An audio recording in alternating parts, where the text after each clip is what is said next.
Hi, it's Sue from Free Motion Quilt along with Ren and Sue. We're doing the Tree of Life block today, and as you can see I've already done all the outlines. Around the roots we're doing grass and pebbles. To do the grass, it's basically just a zigzag effect, and I'm putting some pebbles in as well along the tops of the roots just to give a bit more interest and keep the variation going. As we move further down, we'll have a lot more pebbles compared to the grass.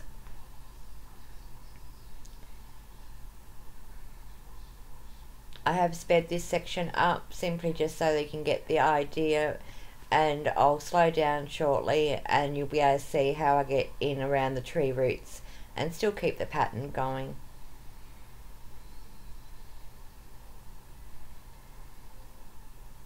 I love pebbles. I think they're a great background choice. They are a bit more time consuming than some others, but they are well worth practicing and getting the hang of because the effect is just gorgeous. Also, try and remember to vary the size of your pebbles. It does give it a better look than if they're all perfectly round and the same size and shape.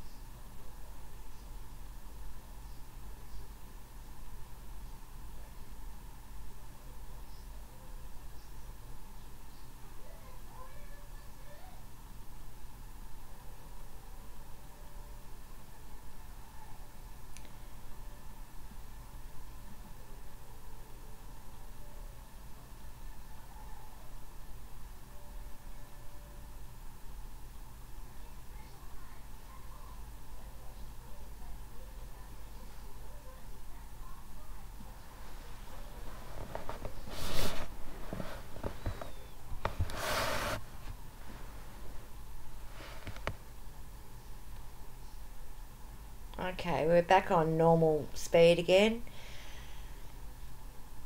So with doing in amongst awkward areas, still be aware of what else is on in the area around you, that you keep the pattern basically the same, vary it up.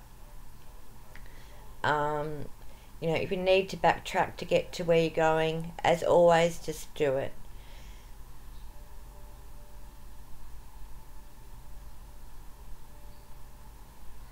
But you can see I went along the top of the root, then worked my way back down through the middle and then out again.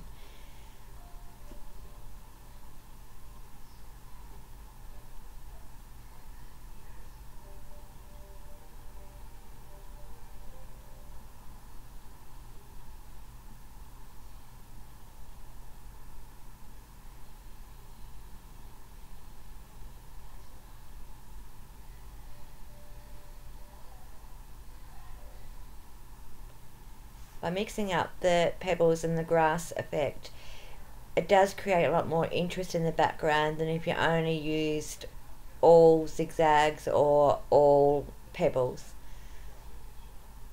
Keeping that variety helps to distract away from any mistakes you may have made, as well as creating interest that it's just visually better to look at.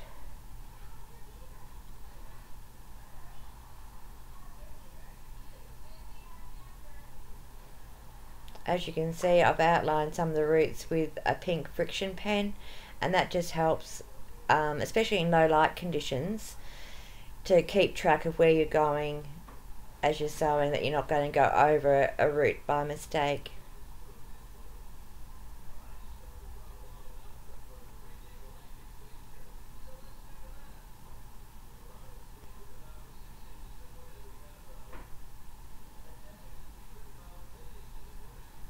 As you can see, we've nearly worked our way out of that area, and then we'll be back into a wide open space again.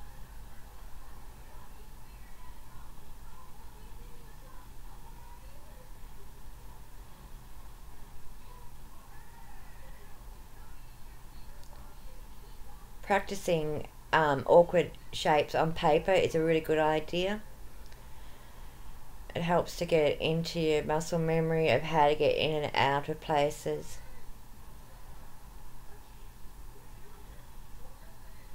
And keep that pattern going smoothly and consistently.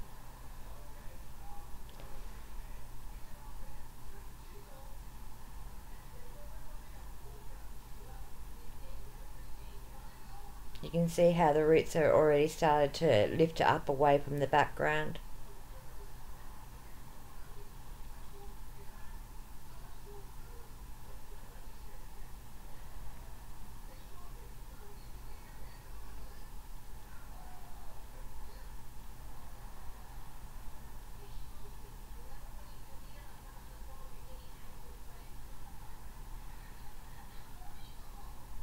I'll put up a photo at the moment of what it will look like once we're finished doing around the roots, and then I'll give you a close-up of how the effect actually has turned out.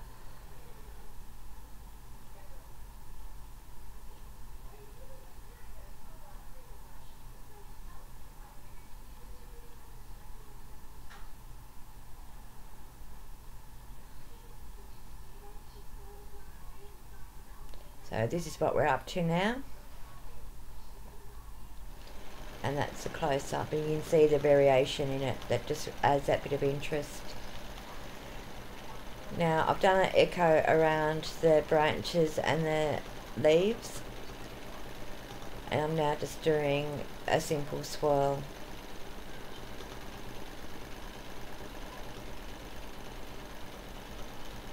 So we're doing like a spiral, and then we're backtracking to come out, finding our exit point.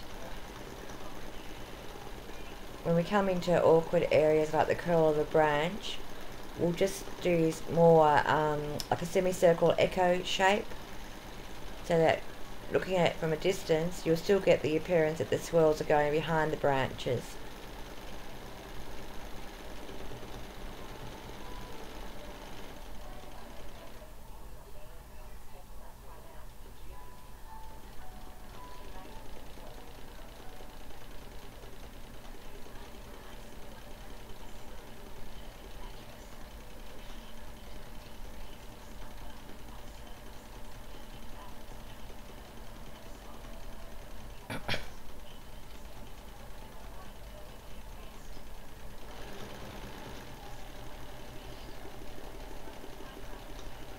I'm just going to follow an echo line out of there.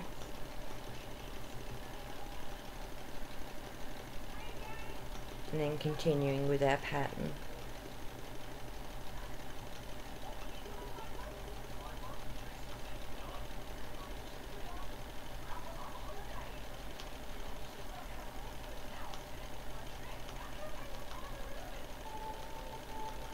Be able to see more easily now. I'm just going spiraling in and then following that spiral out.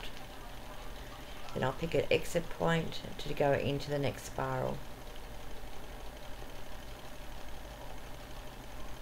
I try and vary what direction I go into. It just keeps it looking a bit more random and less uniform.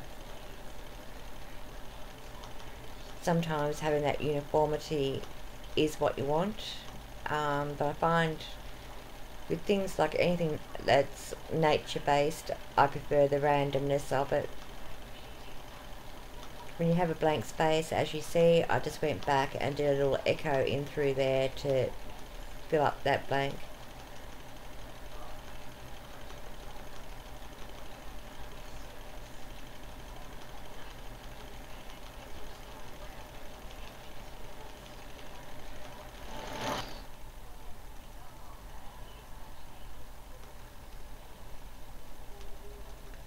Now that I'm at the top corner, you'll see that I will alter things a little bit.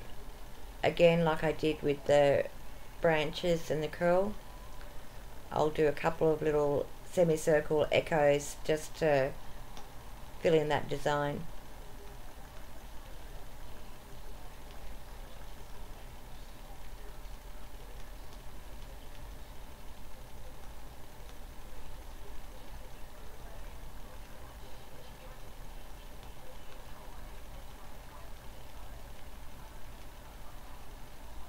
And that's exactly the same as what you're doing inside the curls of the branches. It's just a bit easier to see without all the other stitching lines.